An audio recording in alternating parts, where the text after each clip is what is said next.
What's up, squad? Check out my new Vendread profile.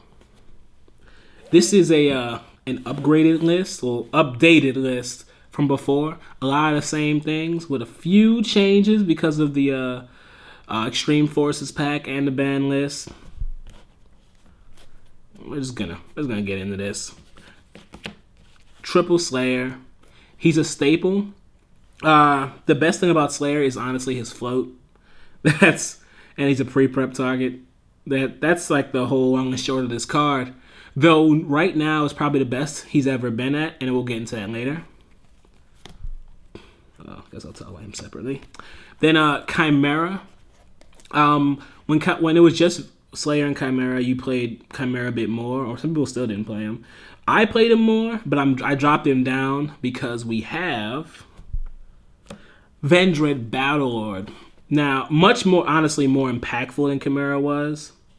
Battlelord is the first one to actually have a really decent effect. He has a pseudo Shockmaster effect where you banish a Vendread from grave, and you declare a card type, monster, spell, trap, and that type of card or effect cannot be activated for the rest of that turn. So that really fits with the Vendread playstyle. It's not a quick effect like Shockmaster, so you can't use it on your opponent's turn, and it's not reactive. But what it does mean is you can set up like OTK boards with him. And this deck is taking a more battle-centric turn, so Battlelord. Okay, so we're going into the effect monsters. First up is Revenants at 1. I played him at 1 before because, well, you didn't really want to normal summon him. But now he's even better because of Vendread Charge. You only need 1 copy. And you can now more consistently get that whole banishing special summon monsters effect. Double Hound Horde, still probably the best of the effect monsters. Banishing spell or traps. Easy to summon from the grave. All you gotta do is pitch a card. So, Hound Horde. And then double Striges, in the most awkward of the effect monsters. Striges, he has a great graveyard effect. All you gotta do is reveal a Vendread in hand when he gets sent to the grave, and he'll special summon himself. But his effect that it gives your ritual monster the whole, if you destroy something by battle, you can draw a card and then pitch a card. That's weak. That's really weak. It's underwhelming. And I think they did that because his grave effect was so good. But it does make him a very good partner for a Hound Horde. I keep saying him, but these are like theys. These are all multiple. So they make a good partner for a Hound Horde. The newest member of this is the only one that's a single, is Vendread Core. And it's only 1. And it's like the whole 1 star. So Core is really cool. He came out in Extreme Forces. Core is the best of the graveyard effects because it's not when it's sent to grave. It's anytime it's in the grave, you can banish another zombie monster or another Vendread, I believe. Let me double check that. Nope. Banish another zombie monster and special summon it. Just that simple. And even better, Core can give your effect ritual monsters the effect they cannot be targeted by card effects. This is huge. And this is why I say this is the best time to have a Vendread Slayer, or this is the best time for Vendread Slayer, period. Because the biggest flaw to Slayer was that it couldn't protect itself at all. Anything got rid of Slayer. It wasn't all that difficult.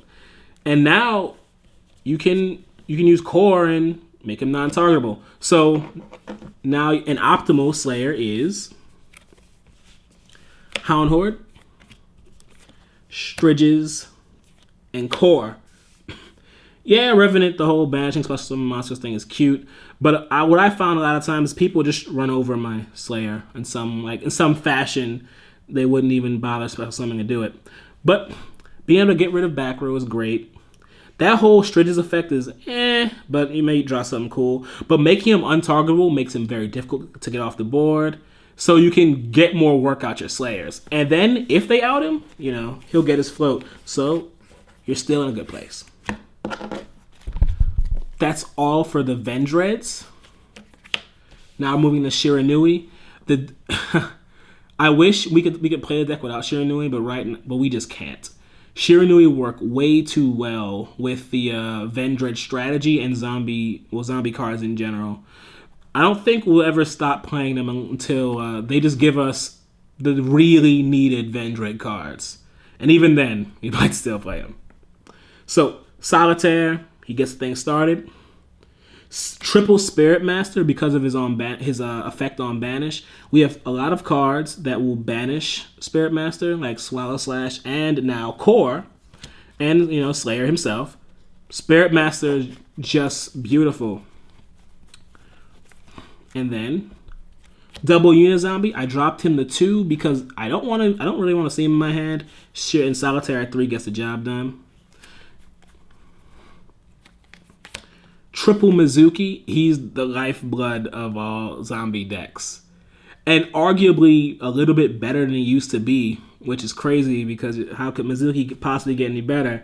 But before, once a ritual monster has been properly summoned onto the field and it goes to grave, it can be special summoned from the grave. However, special summoning a Slayer or Chimera wasn't all that impactful. Slayer with no extra effects is just a float. And Chimera's even less than that. But our boy Battlelord, he'll have his whole Shockmaster effect. He can actually mean something to the game. So once you've successfully summoned him, you can bring him back with Mizuki. You can actually put work in.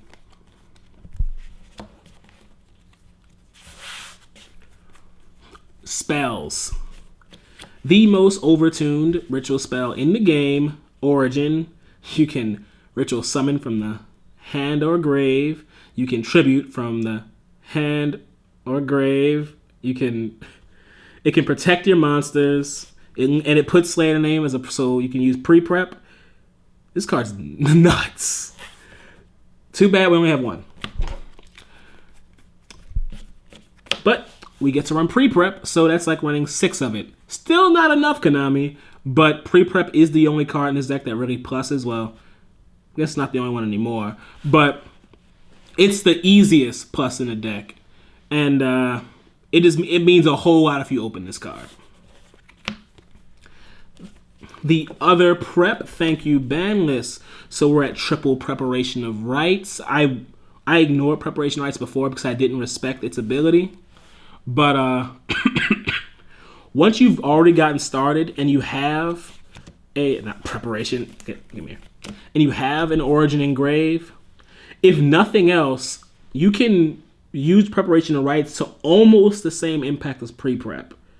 Preparation at 3 is perfect, and it may make all the difference in trying to win your locals or maybe rogue at a regional. Ooh. New out of Extreme Forces, triple Vendread Charge. This is what enables you to run a very low monster count, or a low monster count for your Vendread effect monsters. You have to pitch a Vendread, or send a Vendread from your hand or field, and to grave. You special summon a Vendread from deck. That's it. You can't summon ritual monsters, but you can get any one of these guys, which means you can more consistently make the Vendread monsters you want with the effects you want. And that's huge. If only we could search it, Konami. Now, as far as field spell, Vendread Knights. Pitch a card, search a Vendread monster. It's funny, it doesn't seem that great on paper, but the more I use it, I realize the games where I tend to win, I have this on field. That ability to pitch a card is just useful in zombies altogether.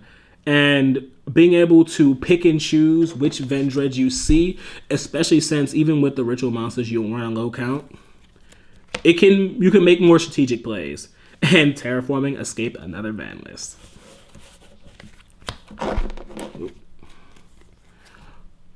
This is a Monster Reborn, or this would be my Monster Reborn if it came in the mail. But Monster Reborn being back is nuts. Like I said before, ritual monsters, once they're properly summoned, can just be brought back. You can bring back anything. It's just perfect. It's a great card. As long as we have it, which might be only one format, I'm going to run it. And finally, 2 Swallow Slash. Tribute a zombie, pop 2. Then you can banish a Shiranui. You banish Spirit Master. Then he pops a face up. So you get rid of 3 cards. It's a pretty nice little comeback. Especially if your opponent's about to, out your board. So we're going to move into the extra. The extra isn't really that fine-tuned, mostly because you don't want to go into it. Unless for Omega. Yeah, Shiranui, Omega.deck, that's how it is. But he really is still one of the strongest synchro monsters in the game. And the fact that Unizombie and Sage make him so easily is just perfect. Then the rest of these guys, they're alright. We run Shogun Saga at 2 because Unizombie puts that whole restriction on you where you can't attack with anything other than zombies. So sometimes if your opponent you catch them slipping, you can just summon Shogun Saga and put some serious damage on board and go for a game. Black Roses, they're 7. You can reach them.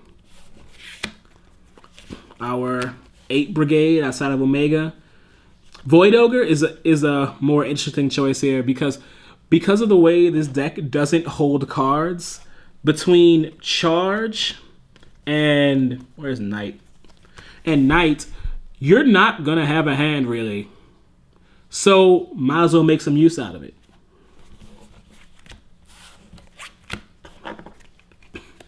Then Trish. There's only one way to make Trish in this deck, but it's pretty easy. All you need is a Unizombie, Hound Horde, and Striges, which it's 3 cards, but they're actually pretty easy to get into, so it's no trouble. So 1 Trish, and then our staple links, Proxy and Decode Talker. You shouldn't need them, but you can if you want. That's just how it is. That's my list. If you guys have any ideas, pointers, tips, whatever, crazy ratios, just throw them in the comments. If you like my profile, give me a like. If you hate it, give me a like. If you haven't already, join the APS squad, hit the notification bell so you can get, you can be here, as soon as possible. And hey, maybe you'll talk to some of us.